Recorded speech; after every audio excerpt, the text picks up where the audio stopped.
était une fois, au temps du Covid, la citoyenne Aurore, hébétée devant le fil de l'actualité qui s'en mêlait. Toute confusionnée, elle s'est piquée au rouet des médias. Aïe. Endormant son cerveau pour plusieurs mois de confinement dans son château de Bioul. Pendant ces périodes particulières, 3 bonnes fées, marraines ministres, veillaient sur elle. La fée Marie-Sophie venait lui raconter des histoires une fois par semaine à 22h pour la rassurer que des dizaines de ministres nommés parmi les aristochats s'occupent de tout en toute responsabilité. La fée Marie-Maggie s'occupait de sa santé, empêchant le plus possible les maléfiques drama queen docteurs de lui faire des tests non utiles pour une vulgaire grippe. La fée Emmanuelle André s'occupait de compter les papis et les mamies qui mouraient.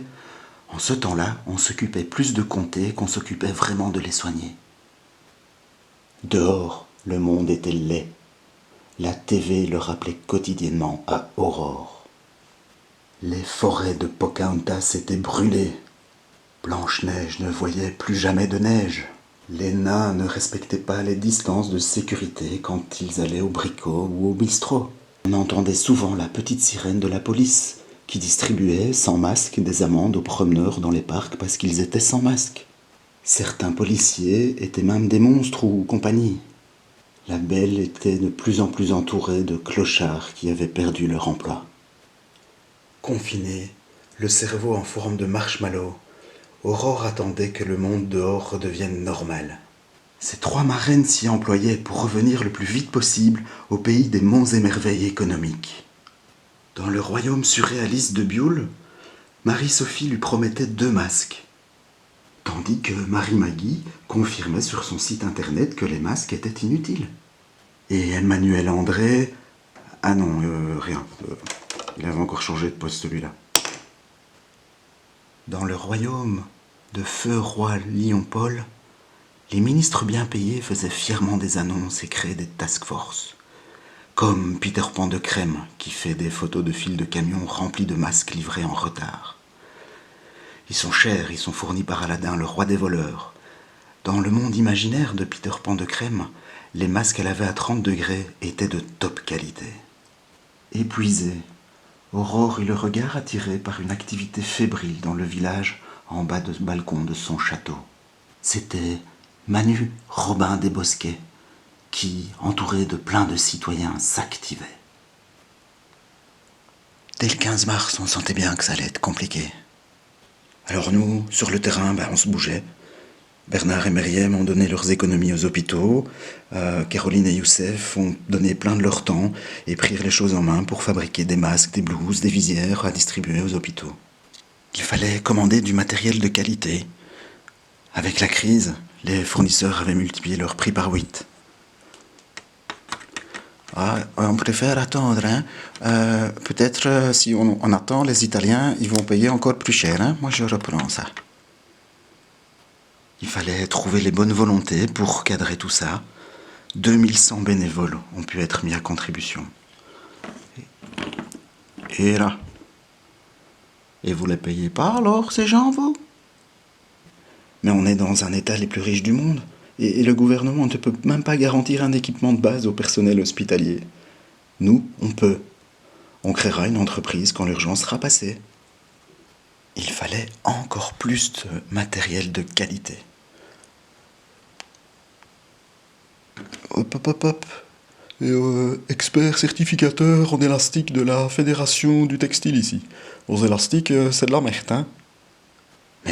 Mais on suit les normes d'une entreprise belge qui fabrique du matériel chirurgical depuis 40 ans. Il fallait distribuer dans les hôpitaux et les maisons de repos rapidement. 6300 livraisons à vélo ont eu lieu. Hop là. Et là, nous, on est une banque, hein. Et on a besoin de masques en priorité, hein, quand même. Pour nos guichets et tout ça, on a besoin de masques, vite. Mais vous êtes une banque. Vous avez des sous, vous pourriez acheter des masques. Vous pourriez même vous débrouiller avec l'armée qui envoie des avions jusqu'en Chine si vous vouliez. Au lieu de faire des marchés publics comme d'habitude, réaliser des commandes ratées et en contradiction avec le propre cahier des charges, franchement. Au final, Notre système citoyen d'économie circulaire a distribué 240 000 masques en urgence entre mi-mars et le 14 mai. Pendant ce temps-là, les experts et les task force étaient de plus en plus nombreux et ils ont réussi à n'avoir aucun masque. Et maintenant, nous allons pouvoir créer une entreprise locale avec 80 salariés. Mais l'armée préfère commander à une entreprise luxembourgeoise et dirigée par un Jordanien domicilié à Malte. Pas de vision locale, pas de retour d'impôts, pas de création d'emplois belges.